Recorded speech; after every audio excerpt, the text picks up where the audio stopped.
Ito pala siya mga kakalano. Yung puro ito di media eh. Coupling media, tsaka nipple media, tsaka ingkap na di media din. Itong nipple na media 2 inches ang haba nito eh. Ito palang butas nito, dito siya 6 first level sa ground nya. Ang drill bit na ginamit nito ay 2mm.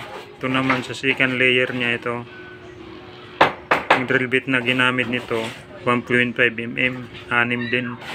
Tigo ito naman sa may liig nya, third layer, 6 din, 0.5mm din, 1.5mm din ang drill bit na ginamit. At saka yung sa top nya, ito 6 din, 1.5mm na drill bit. Kaya 24 holes ito lahat eh.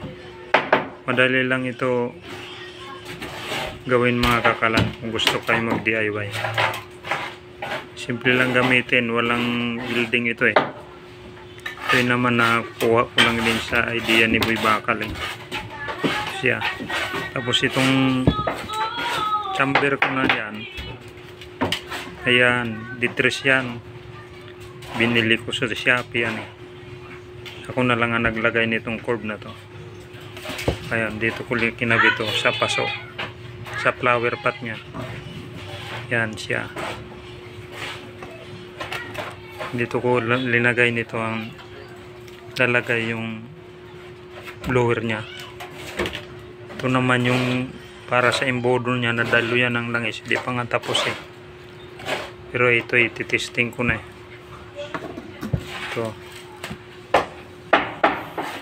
Ito naman eh, natesting ko na ito sa dati ko na unang na vlog. Nagamit ko na ito eh. Recap na lang to eh, pinaliwanag ko na lang. Yan. Yan siya dyan oh. 3 inches lang ang diameter ng chamber na yan. Tsaka kinabit ito, concrete naman ito. May DIY na ako na nauna nito kung paano ito linagay. Paano kung pag simento dyan. Ito na mga kakala no, ginawa kong flower pot, yung paso. Sinimento ko lang sa 3 inches burner. Lakas ng apoy oh. Ayan. Sa kalahati lang yung adjust niya sa controller sa blower niya. Lakas ng apoy niya oh. Sa paso lang yan at saka GI na burner D3 saka 24 holes na nipple nozzle burner.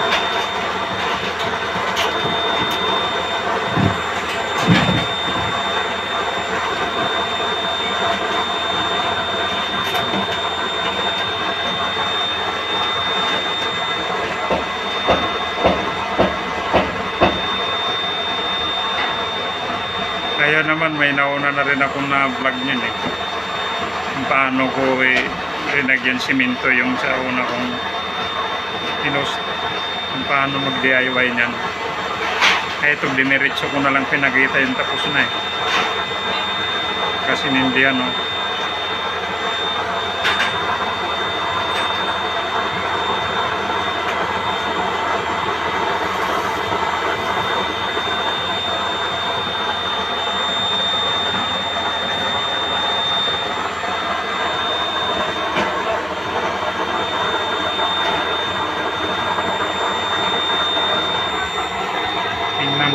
No, kung gaano kalakas yan. 24 holes yan eh. Laki ng kaldero nito eh.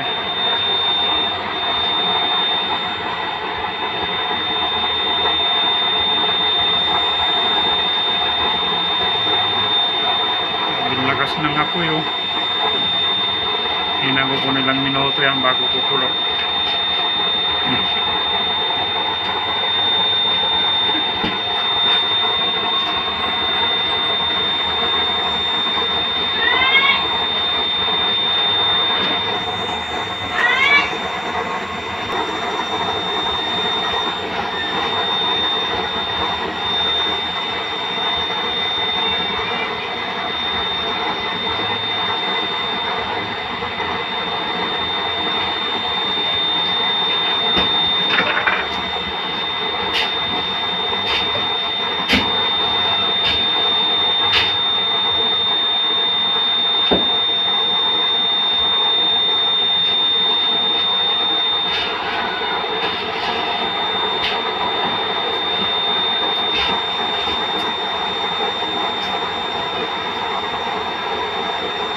siya mga kalano. Naso 3 minuto lang, oh. Kulo siya.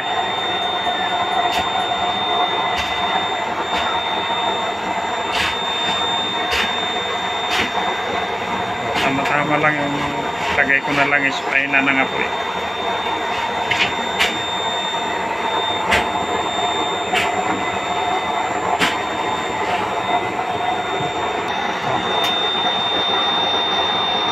Ang lakas oh. Bago ko sinalina ng langis.